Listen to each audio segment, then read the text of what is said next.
About this house, from now on, Kristen and her family will be living here. So, could you possibly move somewhere else? What? I was taken aback by this sudden statement, unable to comprehend what was happening, and all I could do was listen in bewilderment to my mother-in-law's words. Are you listening? And here, take this. What is this? My husband handed me a folded piece of paper. The moment I unfolded the paper, it was clear it was a divorce application. I could not grasp the intentions of my mother-in-law or my husband at all. You'll understand once you open it. It's the divorce paper. My husband said that while laughing and observing my reaction. This house was acquired with the savings I had accumulated. It would have been impossible to purchase it with my husband's part-time job income. Despite fulfilling the wish of my mother-in-law and husband to convert it into a duplex, this was the predicament I found myself in. Why must I be put in such a difficult situation? Okay. I get it. So it's fine if I just leave, right? When I said this, the two of them were overjoyed. Now, finally, we can get rid of the noisy one and have some peace. I never thought she would leave so easily. Their end will undoubtedly be miserable. I wanted them to see. I will make sure they regret this, just them. 3 years ago, I was working at the same trading company as my husband, Steve, and we got married afterward. I quit my job after getting married, but there was a special reason for that. While working, I was also drawing illustrations as a hobby and sharing them on social media. At one point, my illustrations suddenly became popular on social media, leading to frequent orders, and now my monthly income can reach up to $10,000. I finally started earning more. Really? That's wonderful. I hope you can continue to earn a stable income from this. That's how Steve supported my illustration work at home, and our married life was going smoothly. After 5 years of marriage, when we started thinking about buying a house, my husband lost his job. The cause was staff reductions at his workplace due to economic downturns. I've worked so hard for the company, and to be treated like this. I'm sorry. I couldn't find the words to encourage my husband, who apologized with tears. I could only support him silently until he regained his composure. A month later, my husband started a part-time job at a nearby store at night, but his income significantly decreased to about $700 a month. I felt the need to work even harder. After that, I managed to work more and significantly increased our savings. With that, we could finally consider buying our own home. Another year passed, and after discussing with my husband, I made up my mind about purchasing a home. Hey, isn't it time to buy a house? But my income is low. Don't worry, I'm here and we have some savings, so it's all good. With my strong suggestion, my hesitant husband made a request. It might be strange to ask this, but could we make the house a duplex so my mom can live with us? My dad has passed away, and above all, our family home is quite old. My mom also mentioned she would prefer a duplex if we were building a new house. My father-in-law passed away from a heart attack when my husband was young. I had received support from my mother-in-law, and I understood how much my husband cared for her. Okay, it's decided. We'll respect your mother's wishes and your request, and make our home a duplex. So, we went to the housemaker with my mother-in-law and signed the contract for our ideal home. In terms of the interior, we greatly considered the opinions of my husband and mother-in-law. Ideally, I would have preferred to customize it more to my liking, but I was happy as long as they were pleased. However, I never dreamed I would be betrayed in such an unexpected way. About 10 months after the house contract, our home was finally completed. We also set up an office workspace, and its comfort has greatly contributed to my creative activities. Wendy, thank you so much for building such a beautiful home. You're welcome. I'm always grateful for your support. My mother-in-law really loves the house and never stops expressing her gratitude to me. Seeing her so happy made me truly joyful. Life in the new house started smoothly, but after 3 months, I noticed a change in my mother-in-law's behavior towards me. Hey, could you tidy up my room a bit? I'm a bit busy with work right now. Busy or not, you're always holed up in your room, aren't you? Steve mentioned that you're not working hard enough. Not working hard enough. What has my husband seen to say such a thing?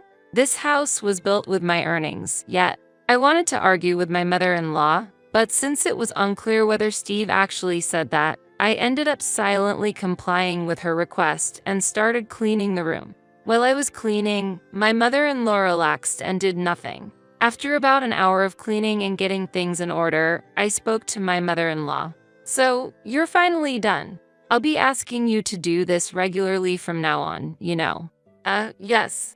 I was so astounded that I was at a loss for words. Why do I have to do things like I'm her servant? While my mother-in-law's words were infuriating, my anger towards my husband also grew. I decided to confront him about this at dinner.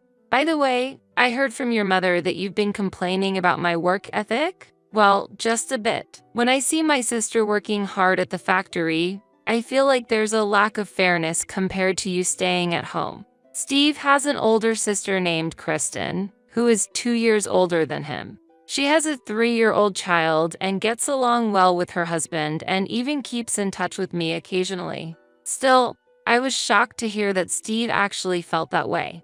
I thought he was on my side, but hearing this truth left me stunned. After that, my mother-in-law's treatment of me became even stricter. It started with just cleaning, but gradually escalated to demands like give me a massage and make me some coffee, treating me like a servant. Steve still showed no intention of looking for a full-time job. Hey, aren't you going to look for a full-time job soon? Stop nagging. You're earning well enough, so that should be sufficient. With a husband who wouldn't listen and a mother-in-law who treated me like a laborer, I was on the verge of breaking down. Kristen, I can't take it anymore. Help me. Are you okay? After 3 months of enduring this, I sought help from Kristen, who immediately intervened and apparently spoke sternly to Steve and my mother-in-law. Thanks to Kristen, the harassment stopped temporarily for about 2 weeks. Then one evening after dinner, while I was washing the dishes, Steve said he wanted to talk. What do you want to talk about? Just wait. I'll call Mom, so sit here. Wondering what I was about to hear, I waited anxiously on the living room sofa for my mother-in-law and husband. Sorry to keep you waiting. Steve said you had something to talk about.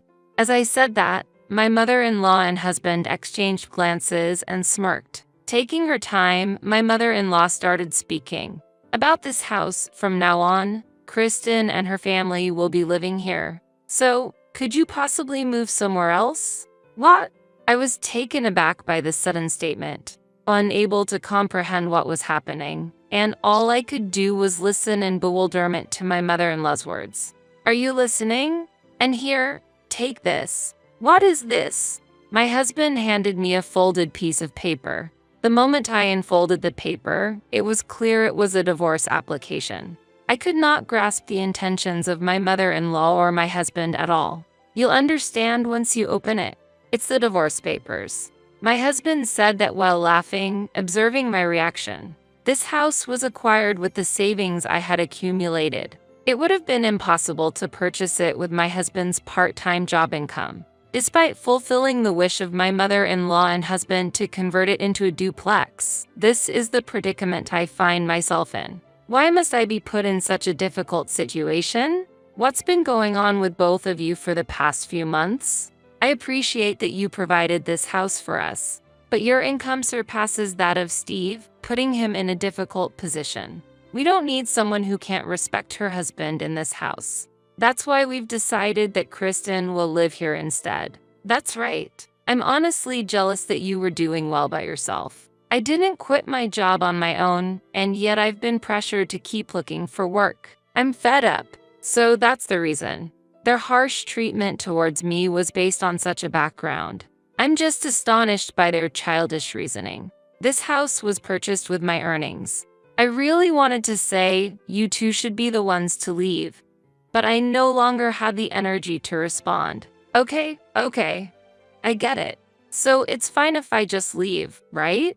Yeah, that's right. Now, finally, we can get rid of the noisy one and have some peace. When I declared I would leave, they could hardly hide their joy. Well, if that's what they want, I'll respond in kind. Just watch. I'll make sure they regret this. From that moment, I vowed to get back at them. The next day, I packed the bare minimum and left the house. My mother-in-law and Steve were there to see me off, but there was not a trace of sadness. Make sure you submit the divorce papers. Thinking that I won't have to see you anymore brightens my mood. We'll take good care of this house, so don't worry. They were spouting whatever they pleased. Don't worry, I won't let you have your way from now on. After leaving the house, I immediately contacted Kristen. Hello, Kristen? Oh, what's up? Actually, I told her about being asked to leave the house by my mother-in-law and Steve, and that Kristen was supposedly going to live in the house after me. What? What's happening? Can we meet somewhere to talk? This information was completely new to Kristen. To discuss the details, I headed to a nearby cafe she suggested. About 5 minutes after I arrived at the cafe, Kristen also arrived. Sorry for the sudden request. No, it's fine. I have nowhere else to go now anyway. As I said that with a hint of self-mockery, Kristen's expression sharpened. About that matter, I haven't heard anything from Mom or Steve. In fact, I didn't know about it. My husband and I are actually planning to build a house elsewhere. Did you really not know about this? I really had no idea. I was surprised by this as well. This meant that Steve and my mother-in-law lied about Kristen moving in to kick me out of the house. Knowing that, I realize I don't need to cling to that house anymore. I'm relieved to hear that. Actually, I was considering selling the house, even if you were really going to live there. I've made up my mind now. I don't want those two to be happy at all. Indeed, they went too far. What you want to do is up to you, Wendy. I can't overlook what happened this time. I felt relieved after talking to Kristen. I'm so glad I could talk to you, Kristen. Thank you. After leaving the cafe, I went straight to the city hall to submit the divorce papers. Then, I visited a real estate agent to discuss selling the house and land, handing over the property register. Those two must be living peacefully, unaware of anything. Every time I think of them, anger wells up inside me. The real estate agent mentioned that the property is well located and relatively new, so a buyer should be found quickly. Please contact me once it's sold. I'll be at my parents' home for a while. I left everything to the real estate agent and returned to my parents' house. An hour later, I arrived home and my parents welcomed me back, though surprised by my sudden return. 2 weeks later, I received a call that a potential buyer was interested in the house. They wanted to see the house immediately and planned to visit the next weekend. Would it be okay if I joined the visit? As a former resident, I can provide detailed guidance about the house. The real estate agency contacted the potential buyers, who were pleased and requested my presence. Now, your happy times won't last long. Just imagining their shocked faces makes me smile. Then came the day of the visit. As the real estate agent opened the front door, my ex-husband, Steve, appeared, flustered. What the hell? Who are you? I'll call the police. Startled by Steve's loud voice, the real estate agent hesitated, but I spoke up from behind. Don't worry about him. He has no right to say such things. Wendy, what's going on? Ignoring Steve's reaction, I led the potential buyers and the agent inside the house. Here is the living room. As I continued the tour, Steve raised his voice again, trying to interfere. Wait a minute. What's going on? I'm asking you. My mother-in-law also showed up, adding to the commotion. What a hassle. What is the meaning of this? I'll call the police. The police. Go ahead, call them. Anyway, this house is no longer yours. I'm truly sorry to the visitors. I need to talk with these two, so please wait outside. If you have any questions, feel free to ask. Leaving those words, I took Steve and my mother-in-law outside to explain the situation. Steve was red-faced with anger. What's this visit about? Why are you showing our house to others? I can't believe it. How dare you come here unannounced? They seemed not to grasp the full situation. Time to make things clear. Your house. Ridiculous. I bought this house. Only my name is on the registry. And I've confirmed with your sister, Kristen. The story about her family moving in was a complete lie. That Things changed suddenly. Such things happen. Do you really think that excuse will work? I've directly confirmed with Kristen, and she knew nothing about what you two were discussing. Confronted with the truth, they were left speechless, biting their lips. Furthermore, let me explain who the visitors today are. I put this house on the market. Therefore, neither I nor you own it now. The real estate agency, though.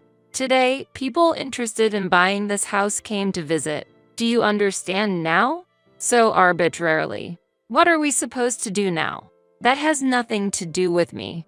If you don't leave now, you might be reported for trespassing. As I stated this calmly, Steve and my former mother-in-law began to apologize, their faces on the verge of tears. Don't be so cold.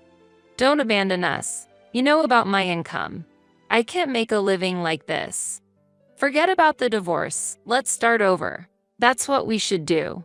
In response to their desperate proposal, I couldn't contain my anger and ended up slapping Steve on the cheek with all my might. Stop with your childish excuses.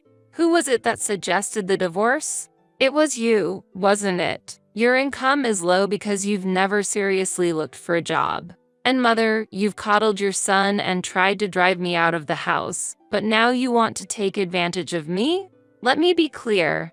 I have no intention of taking care of you or forgiving you. Now, either pack your bags and leave, or I'll call the police. Make your choice. With all my anger, I confronted them with the truth.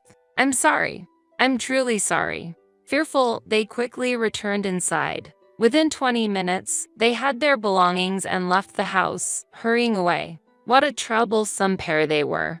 Thinking they could act selfishly and rely on me for a comfortable life was a huge miscalculation. They'll have to get by on their own from now on. I apologize for the disturbance. The issue has been resolved. You don't have to worry about those two showing up here again. After seeing them off, I apologized to the potential buyers and the real estate agent and resumed the house door. 2 weeks later, I received the news that the sale of the house was finalized. I could finally move on from the bitter memories associated with that place. Taking a deep breath, I regained my composure. Then, I received a call from Kristen. Hello. It's been a while. How have you been? It's been quite some time. Actually, I managed to sell the house. That's great news. After a pleasant chat with Kristen, I found myself wondering about Steve and his mother. By the way, how are those two doing now? Well, from what I've heard, they're living together in a rundown, low-value apartment. Steve is still working part-time at the store and is struggling to find a full-time job due to his age, making it hard to secure stable employment. As a result, they're having a tough time financially, and Mom has started working part-time at a supermarket to help make ends meet. Looking back, Wendy, deciding to divorce might have been the best choice for you. Receiving this detailed update from Kristen, I felt reassured that my decision was the right one. If I had continued living with them, the mental and financial burdens I would have faced would have been much greater than now. Maybe you're right. I'd like to keep in touch with you, Kristen, if that's okay? Really? I'm delighted. Please keep in touch. Let's go out for lunch with my child sometime. With that, the call ended. In the end, that decision was the most rational choice for my future, reaffirming my belief that living independently and doing what I love suits me best. For now, I'm fine without marriage or romance.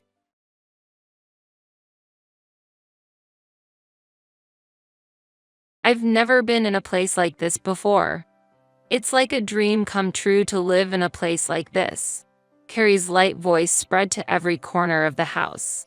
Sam, my brother, took to that voice and said, kind of teasingly, Emma, are you still here? Can you leave a little bit early? Sam chuckled, and Carrie leaned into Sam's arms sweetly.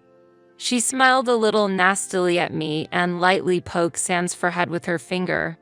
Oh my God, don't say that. Emma is single. You have to be a little more careful. When I looked at them after they came to my parents' house, I felt that they were really only thinking about themselves. What were they thinking, these two?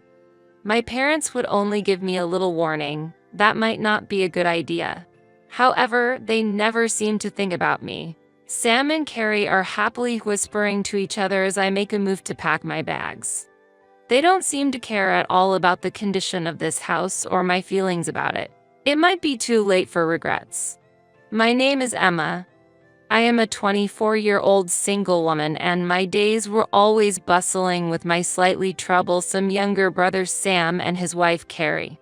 Sam has been a bit of a prankster since childhood. He used to annoy his friends a lot. He even chased insects in vain. His mischievousness was well known. He and I were a bit on different wavelengths, and I never made an effort to understand his personality. Carrie, who married Sam, also seems somewhat flippant. If she had been mature and sensible, she would not have been so blatantly surprised by me when we first met. Carrie is 24 years old, like me, and seems to be living happily with Sam now. She sometimes pokes a little fun at me, and I think she has become a little arrogant since she got married. Our parents have always spoiled Sam. Sam was sociable, had many friends, and was well received by his school teachers. I wasn't good at sports, but I was at the top of my class when it came to academics. Despite this, I never received much recognition from my parents or Sam. Even now, their attitude feels much the same. Sam's school years were marked by problematic behaviors. I think part of the reason for this can be attributed to our parents for not guiding him properly. In fact, Sam had touched or broken other people's belongings, leading to several apologies and compensation discussions with our parents. But out of compassion for Sam, our parents let his mistakes slide and didn't apologize to the affected parties.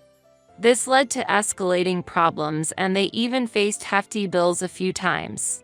Each time, our parents chose to pay in installments, and it seemed they were still repaying the debts over a long period. Such was Sam, but he was allowed to go to college. However, his job after graduation didn't work out, and he ended up working part-time. He has been dependent on our parents for money to go out and play. Our parents have also been very rough with money, and it seems that they have had to put up with a lot in order to give Sam an allowance. Then one day, a surprise came to me. Sam's girlfriend, Carrie, was going to live with Sam in our parents' house. Carrie said she wanted to support my parents in their old age, but honestly, I'm a little skeptical. Based on past experiences, I don't think she was being 100% sincere in saying that. In fact, she might be assuming that living with our parents would be easier financially. Sam does not have a full-time job. Maybe she thinks she wouldn't have to worry about rent and might even get an allowance once in a while. Besides, it sounded like our parents were thinking of their future grandchildren and were on board with Carrie's proposal. That would have made them happy, but their attitude toward me was a little different. My mother, in particular, told me to get out of the house, and my father started to avoid me. Even Sam and Carrie were a little distant from me. I was really sad to see their attitudes. I have been supporting my family's finances all these years, but when I look at them, it is as if they have forgotten about my efforts. My heart ached to see their indifferent faces. It made me want to argue with them a little. But I kept those feelings in my chest calmly and slowly started to pack up my belongings in my room. If I were to say, I'm leaving home, there might be a lot of opposition. But as long as everyone told me to leave the house, I would respect their wishes. My younger brother and his wife, behaving like children, came to the family home, and our parents indulged them. I have been putting money aside for a long time to repay the amount I spent on my family. My parents did not pay my college tuition due to financial reasons and out of spite. However, with some ingenuity and saving, I was able to pay back my college tuition in a little over 2 years. After I got a job, I worked a small part-time job after work and put the money I earned from that into the family budget. That effort finally ended with the last payment. However, my parents seemed to think that I would keep sending them money for years to come, and they used it comfortably. I asked them gently, "Are you sure about this?" Then my mother raised her voice and said, "Are you making fun of us?" I became a little sad and decided to leave home. With one last look at Carrie, Sam, and my parents' faces, I began to move on to a new life. A month passed and I started living in a new place with my longtime boyfriend, James. He is always kind and cares about me more than his family. With him, my new life would be wonderful. One day, I received a call from an unknown number. I had blocked calls from my family, but for some reason I was curious and answered the phone. Then I heard my mother's voice. "Why aren't you sending money to the family?" That was the content of the call.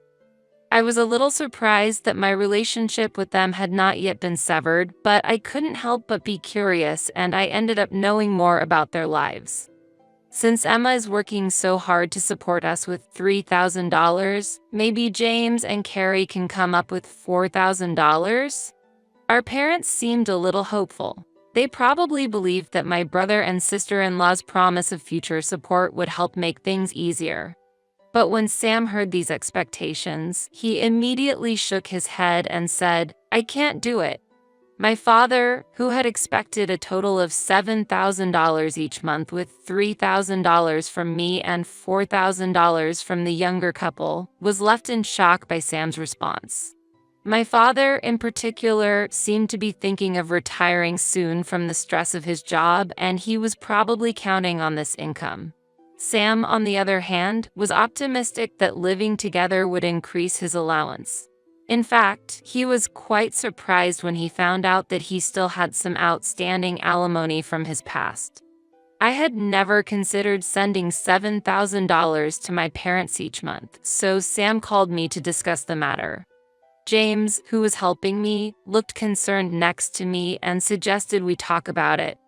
But I knew I had to do this, so I took a deep breath, regained my composure, and continued. "I know it's a lot of work to pay for the family loans, but I hope you and your family can get through it together." At these words, the atmosphere of the place suddenly changed. In fact, I had paid for all of our family's finances. But my parents seemed to have completely forgotten that fact. "Huh? You're paying your mortgage, right?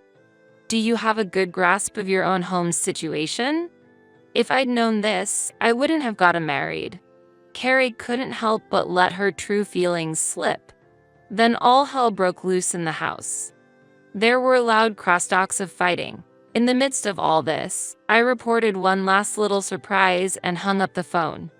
"Oh, by the way, I'm getting married to James. From now on, I want to enjoy my new life.